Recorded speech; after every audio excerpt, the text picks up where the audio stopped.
देख रहे हैं कि हमारे नगर हाजी बब्बू खान सुहेल भाई यहाँ पे है और आज हम यहाँ पे जो है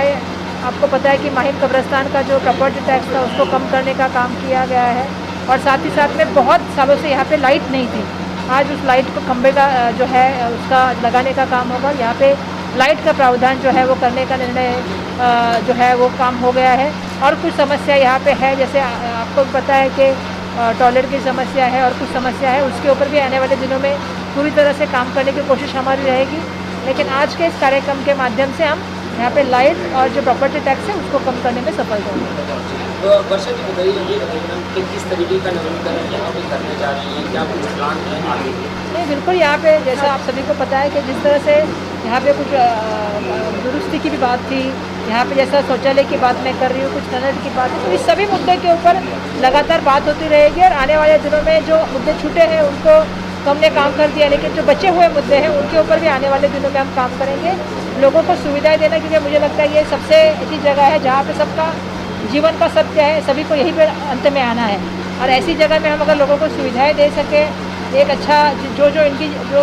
कमेटी है, जो कमेटी हमको बताती है जिस तरह से ये चीज़ें हमें चाहिए, जैसे उनको प्रॉपर्टी टैक्स का बहुत प्रॉब्लम था, जैसे उनको लाइट का प्रॉब्लम था, इसमें टॉयलेट की बात करूँ, तो उसी समय की जो चीज़ें हैं उसको देने का हमारा आने वाले दिनों में प्रयास रहेगा ताकि लोगों को एक अच्छी सुविधा यहाँ पे उपलब्ध हो जाए। वर्षा मैम, अगर मैं स्कूलों की बात करें, आप शिक्षण मंत्री हैं, तो मैम स्कूलों में आज से जो स्कूलें शुरू हो चुकी हैं, किस तरीके की तैयारियाँ स्कूलों में की गई है? जिस तरीके से ओमिक्रॉन और जो है कोरोना के जो है पेशेंट जो है काफ़ी संख्या में महाराष्ट्र और मुंबई में नज़र आ रहे हैं, तो उसको लेकर के किस तरीके की तैयारियाँ? आज मैं सुबह ही नवी मुंबई जाके आई हूँ घनसोली में, और सुबह 8 बजे से मैं स्कूल में जाके आई, दो स्कूल में गई, हमारे सभी अधिकारी आज स्कूल में जा रहे हैं और कोशिश यही है कि जब स्कूल शुरू हुए हैं तो सुरक्षित रहो, उसके लिए लगने वाली SOPs तैयार कर दी गई है, उसके लगे लगने वाला टीचर्स को कैसे बूस्टर डोज देना चाहिए, अलग अलग चीज़ों के मामले में जो भी बात थी वो हमने ऑलरेडी बोल दी है और इसके ऊपर निगरानी रखने की पूरी जो है वो चिंता रखने का काम स्थानीय प्रशासन को भी दिया गया है। आज सभी शिक्षण अधिकारी, सभी डेप्यूटी डायरेक्टर ज़मीन पे है और सभी बच्चों के साथ और टीचर्स के साथ संवाद करके यही हम कोशिश कर रहे हैं कि पिछले 2 साल में बच्चों का कोविड की वजह से बहुत शैक्षणिक कहीं ना कहीं नुकसान हुआ है, तो हम नहीं चाहते कि आने वाले दिनों में वो नुकसान हो, इसीलिए हम कोशिश कर रहे हैं कि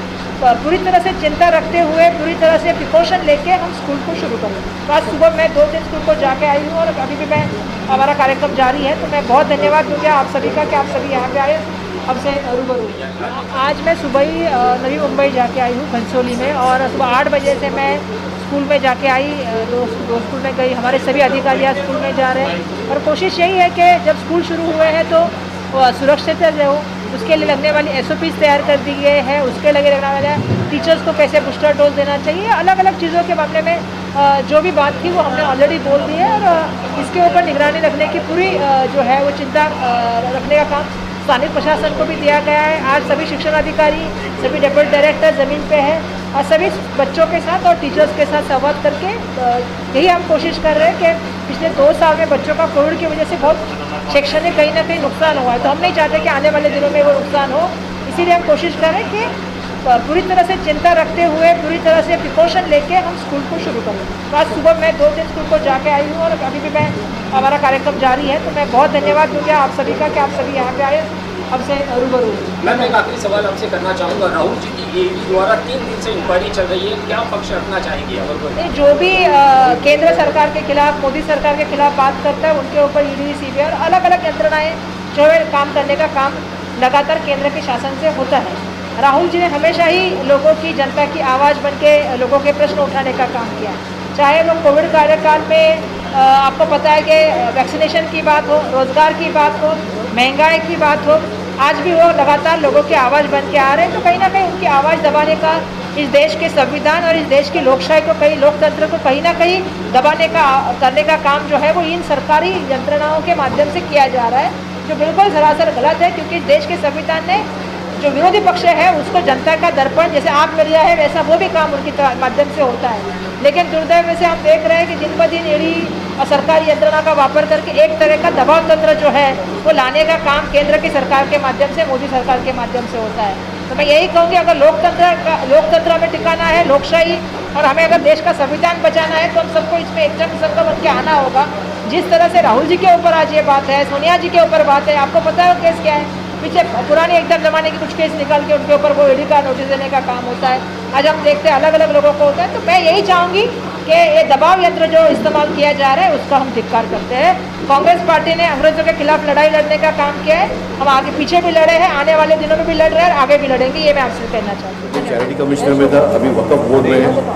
और यहाँ की बॉडी भी जो है एक प्रोफेशनल बॉडी है। हम लोग खुद अभी ISO सर्टिफिकेशन के लिए जा रहे हैं और जब कब्रिस्तान चला रहे हैं तो उसको हम लोग का लीगल जो है वो शरीयत के तौर पे भी देखते हैं और लॉ ऑफ लैंड के हिसाब से भी देखते हैं और जितनी सहूलत जो हो सकती है वो हम लोग कोशिश कर रहे हैं। और टाइम टू टाइम जो भी गवर्नमेंट्स आती है तो उससे जो भी बेनिफिट्स हमारे को मिल सकता है। यहाँ हमारे साथ में आज वर्षा ताई है, मुन्नू खान जी है, वो भी अप्रोच हुआ गवर्नमेंट के पास, उसमें भी हमारे को काफ़ी रियायत मिली। तो जो भी यहाँ की जो तकलीफ़ होती है तो इमीडिएटली हम लोग इनको बताते हैं और वो लोग सामने से हमारे लिए ये काम करके देते हैं। तो हम लोग भी ये काम जो है इसके लिए करते हैं बिकॉज ये एक सोसाइटी के लिए, कौम के लिए काम है। लोग यहाँ आखिरी स्थान है ये लोग का, तो जितना यह बेनिफिट हम दे सकें, जितना इजी वे आउट कर सके उसमें हम लोग पूरी कोशिश करते हैं। सोहेल भाई, मेरा सवाल आपसे है कि मुंबई में और भी ऐसे कब्रिस्तान हैं जिनको कुछ और भी मदद की ज़रूरत है, आपके अगर ट्रस्ट के रिजल्ट आएंगे क्या वो आगे आ सकते हैं और मदद के लिए? एक मुहिम भी चली थी पहले, वडाला में भी कब्रिस्तान का इशू चल रहा था जिसमें गवर्नमेंट से बात की थी, तो वहाँ कलेक्टर से भी मेरी बात हुई है कि और काफ़ी लोग ने उसको सपोर्ट भी किया है, वहाँ भी एक कब्रिस्तान मिल रहा है। तो यहाँ हमारे पास एक प्रोफेशनल टीम है जो लोगों को गाइड करेंगी रिगार्डिंग मैनेजमेंट ऑफ कब्रिस्तान, गवर्नमेंट से लाइजोनिंग, बिकॉज हमारे साथ में जो लोग जुड़े हुए हैं वो भी अच्छा काम करना चाहते हैं, तो इंशाल्लाह हम लोग उसकी मदद करेंगे। Thank you. मैडम वर्षा ताई का शुक्रिया अदा करना चाहूँगा कि कब्रिस्तान के मसले पे जब हम पहली बार बात की और कब्रिस्तान के जो ट्रस्ट ने खास करके सोहेल भाई की तरफ से कुछ बातें रखी गई थी और उस बातों में दरगाह की बात जब शुरू हुई तो यहाँ के कुछ इश्यूज थे जिसके लिए मैडम ने और मैडम की सरपरस्ती में वो काम शुरू हुए। कब्रिस्तान में काफ़ी सालों से लाइट का प्रॉब्लम था और जब रखा गया तो वो देख के हैरत हुई कि एक ऐसा कब्रिस्तान जो कोरोना जैसे काल में भी सबसे पहले अगर कोई कब्रिस्तान की ट्रस्ट और यहाँ के जिम्मेदार ने पूरे कब्रिस्तान बॉडी लेने को तैयार नहीं थे और उन्होंने फर्स्ट यहाँ से शुरुआत किया। उसके लिए मैं सोहेल भाई ने उसमें बहुत मदद किया। देखा होगा कि सबसे पहले बॉडी को लगा दिया गया था और उस टाइम पे सोहेल भाई ने स्टैंड लिया और सब लोगों ने लेके ऐसी एक तो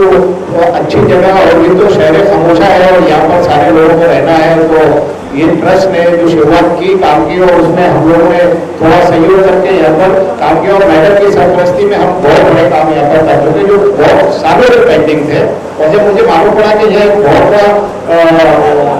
जो टैक्स का